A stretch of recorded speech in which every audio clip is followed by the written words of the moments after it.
In today's video, I'm going to show you exactly how to add bleed in Adobe Photoshop. This is a crucial skill for anyone designing for print, whether you are making business cards, flyers, or posters. Bleed ensures that your design reaches the very edge of the paper after it is trimmed, preventing those annoying thin white lines from appearing along the borders. If this video helps you out today, please make sure to hit that like and subscribe button to support the channel. Understanding bleed is essential because printers don't print exactly to the edge of a sheet of paper. Instead, they print on a larger sheet and then trim it down to size. By adding an extra border of color or imagery, you give the printer a margin of error. Let's get started with the first and best method, which is setting up bleed when you are creating a brand new document from scratch. Open Photoshop and go to File and then click New.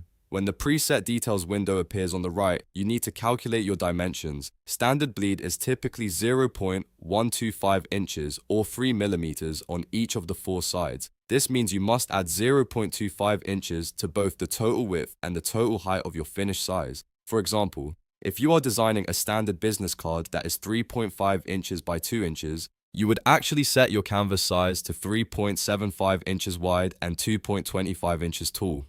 Under the resolution settings, always ensure you are using 300 pixels per inch for high quality print and set your color mode to CMYK for accurate color representation. Once you have these dimensions set, click Create. You will now have a canvas that includes your bleed area. A great tip here is to use guides to mark out where the actual trim line is. Go to View, then New Guide Layout, and set a margin of 0.125 inches on all sides. This shows you exactly where the paper will be cut.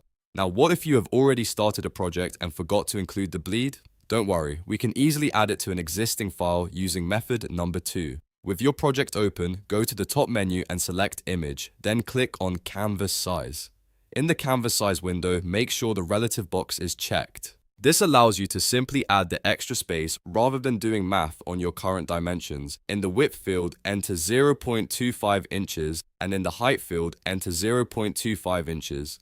Ensure the anchor point is set to the center so the bleed is added evenly around all four edges. Click OK. You will notice your canvas has expanded, leaving a new border around your work. It is very important that you now extend your background colors, textures, or images out to these new edges. Do not just leave them white or the bleed won't serve its purpose. Use the transform tool by pressing Ctrl T or Command T to stretch your background elements until they fill the entire canvas. While you are doing this, also keep an eye on your safe margin. You should keep all important text, logos, and essential information at least 0.125 inches away from the original trim line to ensure nothing gets cut off accidentally during the trimming process. Bleed is your insurance policy for professional-looking print materials. If you followed these steps, your file is now perfectly prepped for any professional printer. If you found this tutorial helpful, don't forget to hit that like button and subscribe for more easy Photoshop guides. Thank you for watching, and I will see you in the next video.